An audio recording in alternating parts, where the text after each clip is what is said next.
Hi everyone, मैं आपका दोस्त फ्री थिंकर। जय माँ कालरात्रि, जयंती मंगला काली भद्रकाली कपालिनी दुर्गा क्षमा शिवा धात्री स्वाहा सदा नमोस्तुते। आज हम बात करेंगे सबसे पहले बात करेंगे कि अगर हम देवी की आराधना करते हैं या ईश्वर की आराधना करते हैं तो जो हमारी प्रेयर्स होती हैं या जो हमारे मैनिफेस्टेशन होते हैं या जो हमारी इच्छाएं होती हैं, जो हम वरदान मांगते हैं ईश्वर से, क्या वो पूरा होता है? निश्चित रूप से होता है, लेकिन थोड़ा सा आपको इसको समझना पड़ेगा। जब भी हम ईश्वर की पूजा करते हैं या देवी माँ की पूजा करते हैं और हम कुछ मांगते हैं, ठीक है, फॉर एग्जांपल मैं आपको छोटे से एग्जांपल से समझा देता हूँ कि मैंने ईश्वर की आराधना की या देवी माँ की स्तुति की, पूजा की, और मैंने कहा कि देवी माँ मुझे 10 किलो सोना दे दो या 1 करोड़ रुपए दे दो। ठीक है, मैंने इच्छा व्यक्त की अपनी जगदम्बा से, जगत जननी से। तो होगा क्या सुबह सुबह कोई आएगा मेरे घर पे 10 किलो सोना डिलीवर करके चला जाएगा, या कोई दिन में आएगा 1 करोड़ रुपए दे के चला जाएगा? ऐसा नहीं होता है। ईश्वर कभी भी डायरेक्टली नहीं देता है, ईश्वर इनडायरेक्टली देता है। जब भी हम ईश्वर से कुछ मांगते हैं तो हमारे लिए ऐसी अपॉर्चुनिटी पैदा करता है, ऐसी अवसर पैदा करता है जिससे हम उतनी धनराशि या वो चीज़ हम प्राप्त कर सकें। ठीक है, लेकिन सबसे पहली चीज़ तो वो नेचुरल होना चाहिए। आपका जो भी याचना है, डिमांड है या इच्छा है, ऐसा नहीं है कि हम बोलें अपने ईश्वर से या जगदम्बा से कि मुझे पड़ोसी का मकान दे दो, तो पड़ोसी का मकान नहीं मिलेगा। तो सपोज अगर मैंने 1 करोड़ रुपया मांगा तो क्या होगा?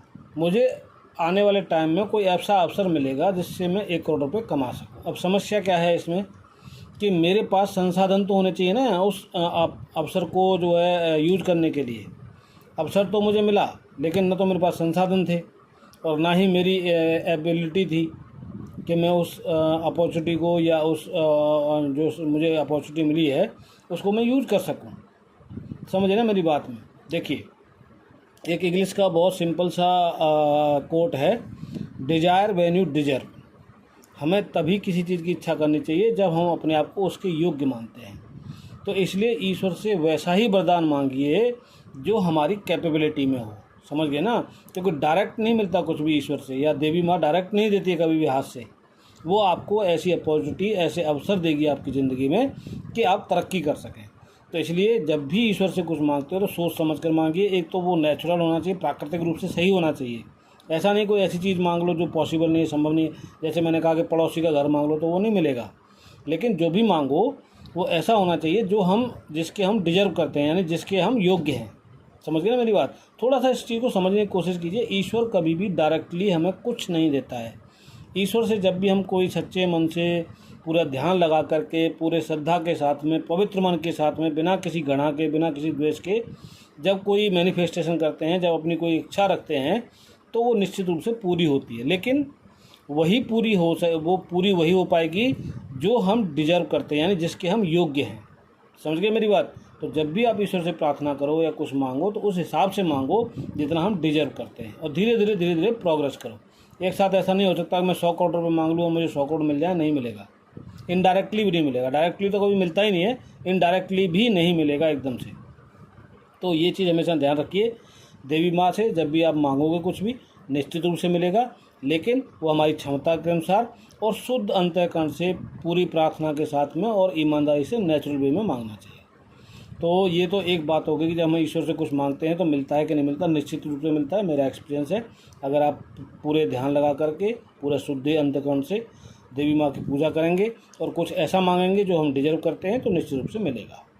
दूसरा हम बात करेंगे, मेरे किसी फॉलोअर ने पूछा था कि मेडिटेशन का या ध्यान लगाने का सही प्रोसीजर क्या है एट द बिगनिंग।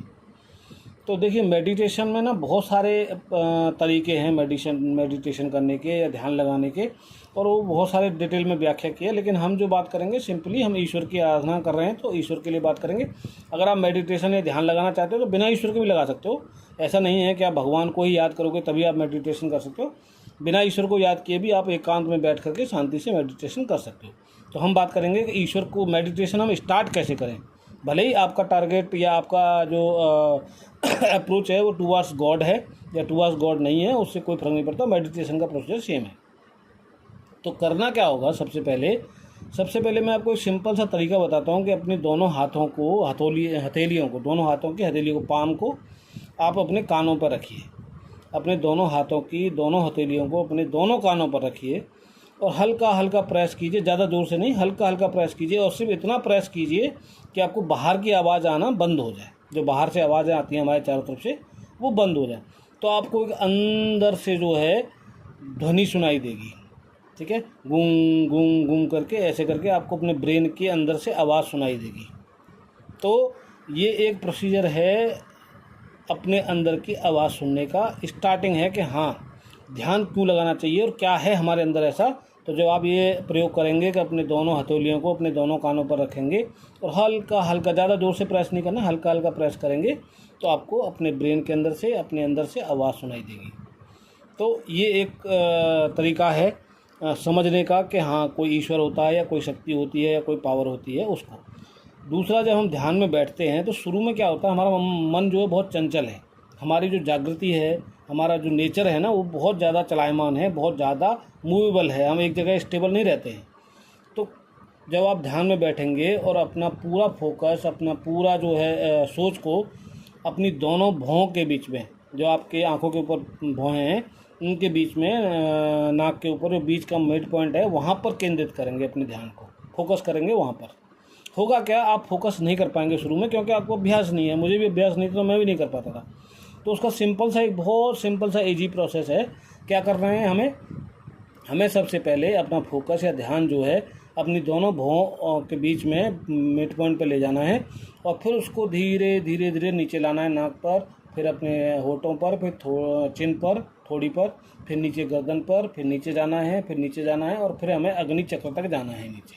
अग्नि चक्र आप समझते हैं, जहाँ जो नीचे का पार्ट होता है अग्नि चक्र कहलाता है। और फिर वापस अग्नि चक्र से ऐसे ही ध्यान करते हुए सोचते सोचते सोचते सोचते मिड पॉइंट तक आना है। ऐसे ही आपको बार बार आराम आराम से करनी है प्रोसेस, बहुत जल्दबाजी में नहीं, बहुत आराम आराम आराम से, फिर धीरे धीरे इसको स्पीड बढ़ानी है।